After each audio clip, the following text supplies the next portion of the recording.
The Buddha or Messiah we have been waiting for is here now, part 1 of 8, on Between Master and Disciples, given in English on July 7, 2024.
Supreme Master Ching Hai's lectures are not a complete meditation instruction. Please do not try alone. For free of charge guidance, please visit godsdirectcontact.org or contact any of our centers near you.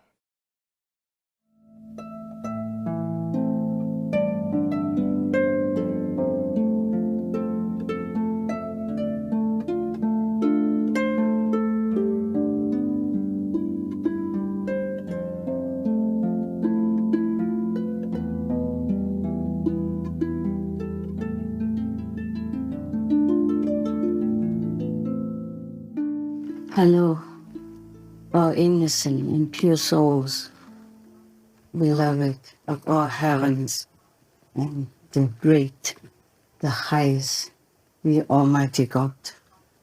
I'm just trying to talk to you so that you do not worry too much. I'm still recovering. For me, it's not just about the physical, it's about the inside.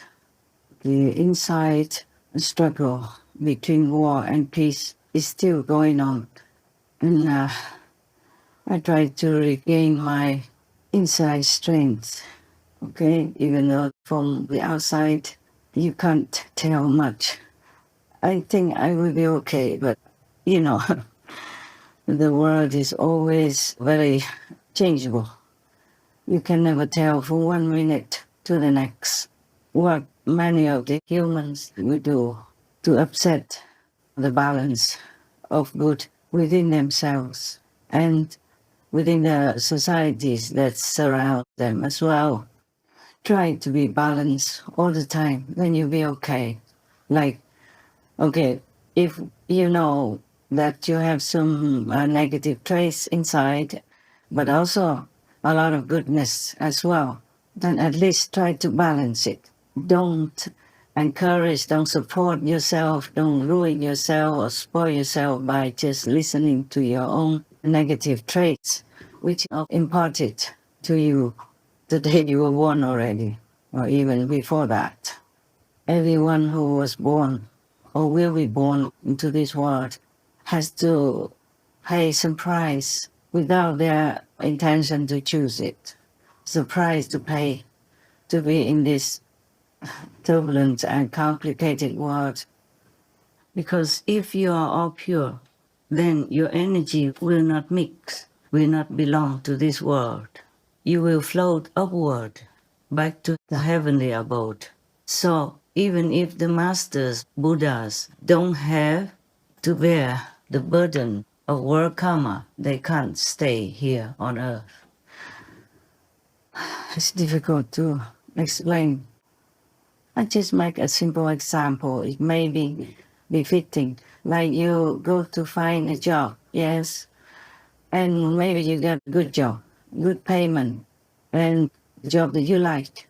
But then you still need to spend 8 hours, 10 hours or more in serving that job, despite the fact that your body sometimes is not up to it.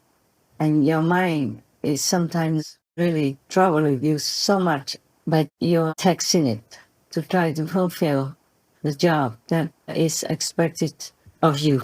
That is a problem. It's not like something that you want to or not want to. You just have to if you want that job.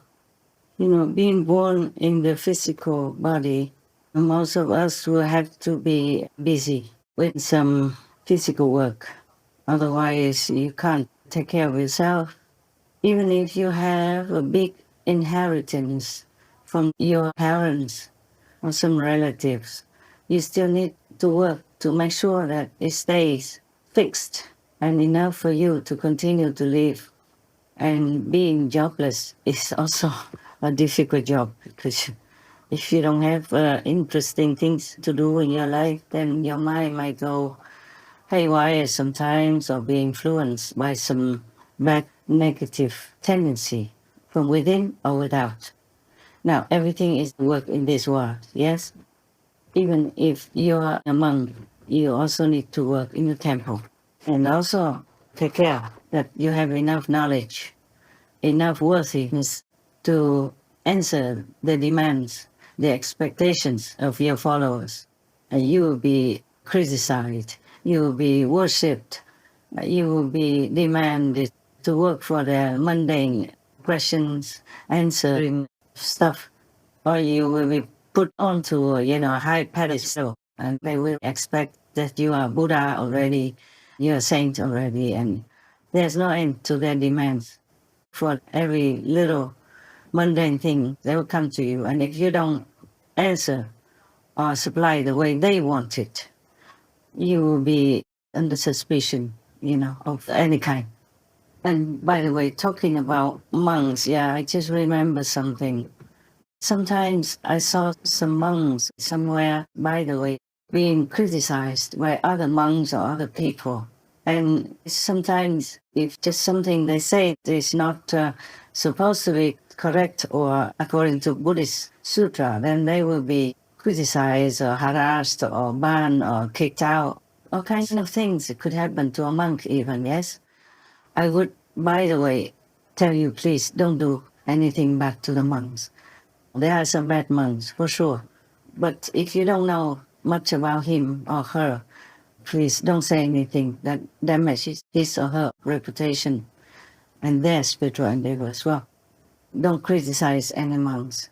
Don't let them be out of job. Let them do what they can in their capacity, especially the monks who are vegan, okay?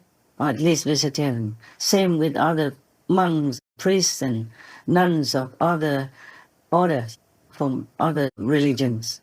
If you don't understand the working of karma and the working of the bad situation in this period of time that our planet could be destroyed at any moment, please, at least don't make it worse, okay? For the monks, the Mahayana monks, I don't know much about Hinayana, except that most of them eat animal people meat, any kind of meat, anytime.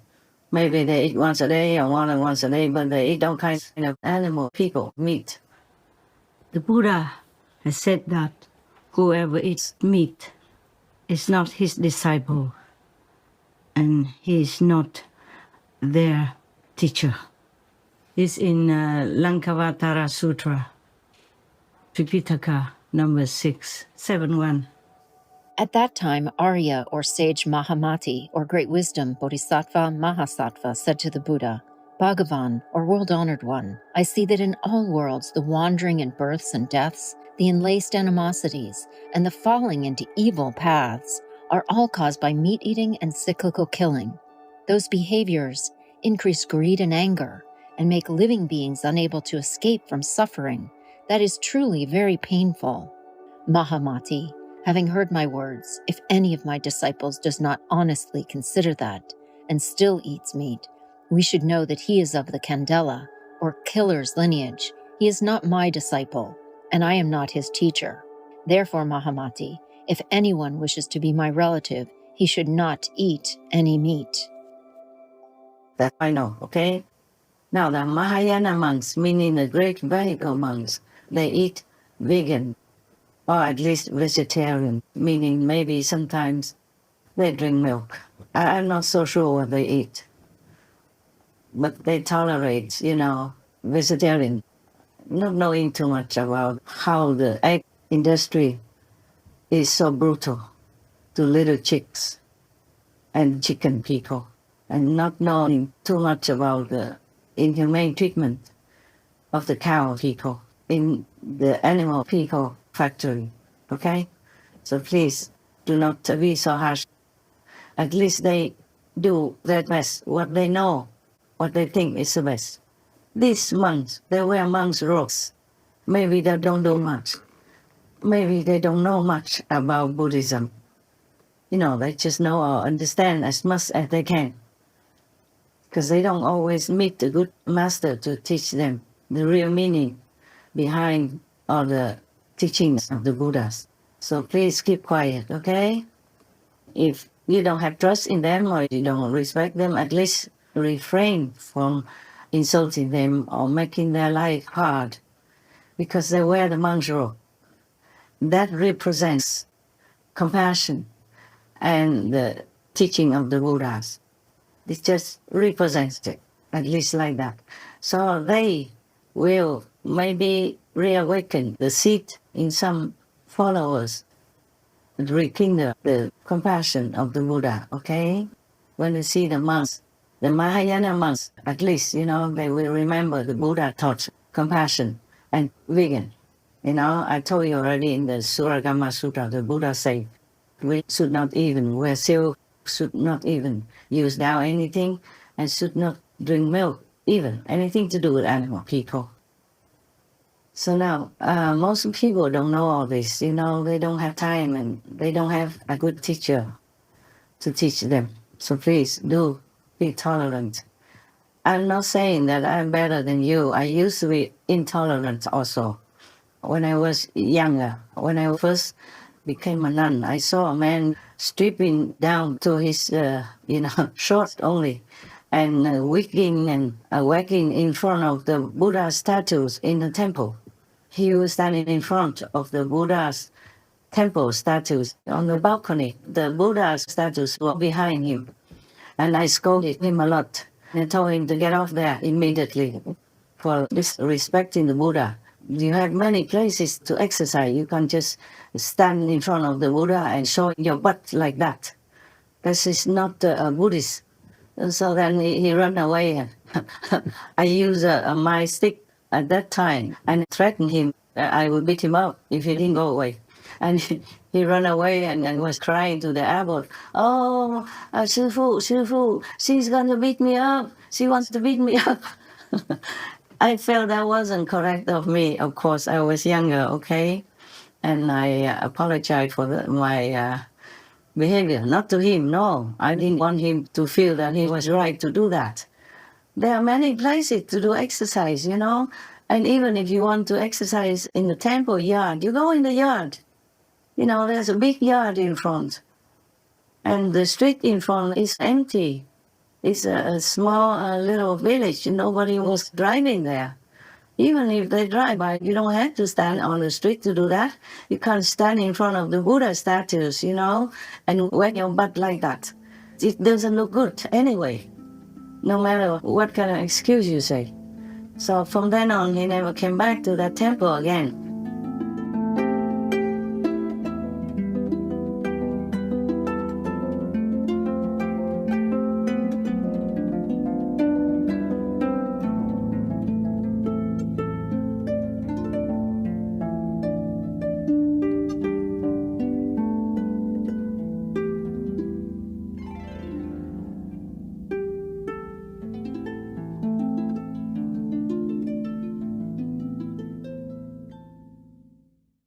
Supreme Master Ching Hai, vegan, is a world-renowned spiritual teacher, humanitarian, and artist.